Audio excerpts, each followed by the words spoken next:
আরে action to action, direct action, Putin কাকুর action, direct action. খেলা হবে কিং রে ভাই। পুতিনের যারা হেটার সাথব সাবধান হয়ে যাও, নতুন জিনিস নামাচ্ছে। যারা পশ্চিমাদের সমর্থন করছো তোমাদের সহ ওই কী কয় বাইডেন কাকুকে উড়াই যাওয়ার জন্য এক piece, one and only Bluetooth boy Putin কাকু এক পিস। না, আমার একটু আনন্দও লাগছে বা শঙ্কা হচ্ছে। দেখেন, সাহস এবং দুঃসাহসের মধ্যে একটা পার্থক্য আছে। ভ্লাদিমির পুতিন হচ্ছেন দুঃসাহসী মানুষ, ঝুঁকেঙ্গা নেহি সালা। আর এই ঝুঁকতে যেন না হয় শুধুমাত্র কথাই নয়, কাজেও অনেকটা ব্যস্ত আছেন। দর্শক, আমেরিকা রাশিয়ার বর্তমান পরিস্থিতি ইতিহাসে আপনার এই একটা কঠিন জায়গায় আসছে। দ্বিতীয় বিশ্বযুদ্ধের সময়ও মিত্র থাকলেও এখন কিন্তু শত্রুতে পরিণত হচ্ছে। আর আমেরিকার কাছে বিশ্বের সর্বশ্রেষ্ঠ অস্ত্র ভাণ্ডারের অনেকগুলো জিনিসই আছে। আর যেই বিষয়টাকে ফোকাস রেখে এমন এক জিনিস বানাচ্ছে রাশিয়া থেকে মারবে, আমেরিকাতে পড়বে, মুহূর্তেই নাই হয়ে যাবে। তার মানে এই না যে আমেরিকার কাছেও নাই, বাট এটা রাশিয়ার জন্য খুবই জরুরি একটা বিষয়। সেই ধারাবাহিকতায় যখন রাশিয়া এবং আমেরিকার উত্তেজনা তুঙ্গে, তখনই নতুন এক ঘোষণা দিয়েছে। এবার দূরপাল্লায় নিখুঁত নিশানার রকেট, হাই প্রিসিশন নামক এক অত্যাধুনিক প্রযুক্তির রকেট উৎপাদন দ্বিগুণ করার নির্দেশ দিয়েছেন রাশিয়ার প্রেসিডেন্ট ভ্লাদিমির পুতিন। পুতিনের নির্দেশে রাশিয়ার প্রতিরক্ষা মন্ত্রী সের্গেই শুইগু এই তথ্য জানিয়েছেন। মস্কোর এক অস্ত্র কারখানা পরিদর্শনের সময় তিনি নির্দেশনাও দিয়েছেন। প্রতিবেদনে বলা হয়েছে, প্রতিরক্ষা মন্ত্রী সের্গেই শুইগু বলেছেন, কৌশলগত ক্ষেপণাস্ত্র কর্পোরেশন কোম্পানিটি ইতিমধ্যেই অস্ত্রের ব্যাপক উৎপাদন শুরু করেছে। এখন তাদের প্রধান কাজ হলো উৎপাদনকে দ্বিগুণ করা। তিনি বলছেন যে আমরা মনে করি যে এটি তারা করতে পারবে, আর সেটার জন্য লোকবল সহ যেই ধরনের সরকারি সুযোগ সুবিধা দরকার সকল কিছু দিতেই ভ্লাদিমির পুতিনের কঠোর নির্দেশনা।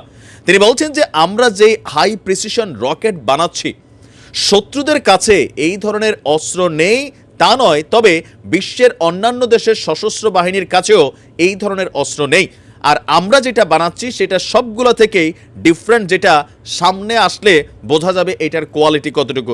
দর্শক, এখানে যতটুকু বলা হয়েছে যে এই হাই প্রিসিশন রকেটটার গুরুত্বপূর্ণ দিক হচ্ছে এটা কত কিলোমিটার, কত হাজার কিলোমিটার দূরে গিয়ে আঘাত করতে পারে, এটা সম্পর্কে কোনো তথ্য দিতে নারাজ রাশিয়ার কাছে অলরেডি 25, 30, 40 হাজার মাইল দূরে গিয়ে আঘাত করতে পারে এমন রকেট আছে। বাট রাশিয়া যেহেতু দাবি করছে এই হাই প্রিসিশন রকেট রাশিয়ার থাকা সকল রকেটের মধ্যে শ্রেষ্ঠ বা ডিফারেন্ট, তার মানে এটার গতি বা এটার কি বলা যায়, দূরপাল্লার ক্ষমতা, এটা হাইডেন রাখা হয়েছে পশ্চিমাদেরকে চাপে রাখার জন্যই।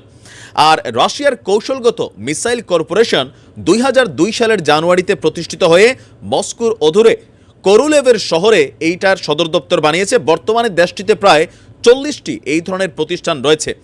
আর এই প্রতিষ্ঠানগুলো সামরিক এবং বেসামরিক উভয় পণ্য উৎপাদন করে। এগুলোর মধ্যে বহুমুখী ক্ষেপণাস্ত্র, anti radar, anti sheep missile system, air two air missile, guided বোমা, নৌবাহিনীর জন্য অস্ত্র সরঞ্জাম, আনগাইডেড মিসাইল এবং টার্গেট মিসাইল তৈরি করে।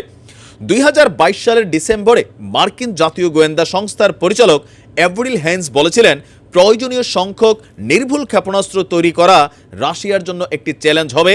আর তার এই বক্তব্যের 3 মাসের মাথায় রাশিয়া আজকে ঘোষণা করেছে চ্যালেঞ্জ হবে নাকি না হবে দেখেন আমরা কি বানাচ্ছি।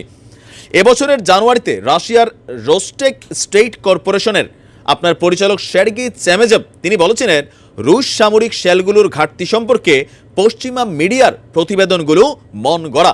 তিনি সেই সময় বলেছিলেন, এই বছরের ফেব্রুয়ারি থেকে রোস্টেড এন্টারপ্রাইজগুলো সামরিক পণ্যের উৎপাদন 50 গুণেরও বেশি বাড়িয়েছে। বুঝতে পারছেন, 50 গুণেরও বেশি। আমরা গত বছরই বলেছিলাম বা এই বছর এই তথ্যটা শুনেছিলেন যে রাশিয়া ইউক্রেন সহ তৃতীয় বিশ্বযুদ্ধে নিজেদেরকে প্রস্তুত করার জন্য সামরিক প্রতিরক্ষা ব্যয় 30% বাড়াইছিল। আরও অতীতে যা ছিল এর সাথে 30% যোগ করছে। আর পুতিনের নির্দেশনা ছিল যে অস্ত্র উৎপাদন হিউজ করতে হবে। এমনকি এই মুহূর্তে যে পুতিন নিজের জন্য শুধু বানাচ্ছে তা না, তারা কিন্তু অস্ত্র বিক্রির মাধ্যমে হিউজ পরিমাণ একটা বৈদেশিক রেমিডেন্সও কিন্তু তারা কালেকশন করছে বা একটা অর্থনৈতিক চাকা তারা শক্ত রেখেছে। এখন রাশিয়ার এই ঘোষণার পরপর মার্কিনিরা বলছে যে যুক্তরাষ্ট্র যে কোনো সম্ভাব্য পরিস্থিতিতে তাদের মিত্রদেশ ইউরোপীয় ইউনিয়ন এবং ন্যাটোকে নিয়ে প্রস্তুত রয়েছে। বাট রাশিয়ার জায়গা থেকে বলা হয়েছে রাশিয়া আগ বাড়িয়ে কোনো যুদ্ধে তারা পা দিবে না। তবে মার্কিন এই ড্রোনের মতন আর কোনো ড্রোন যদি আর একটাও আসে, তখন সেখানে সম্পূর্ণ বিপরীত প্রতিক্রিয়া জানাবে, যেটা সম্পর্কে পশ্চিমারা এখনও হালকা নিচ্ছে।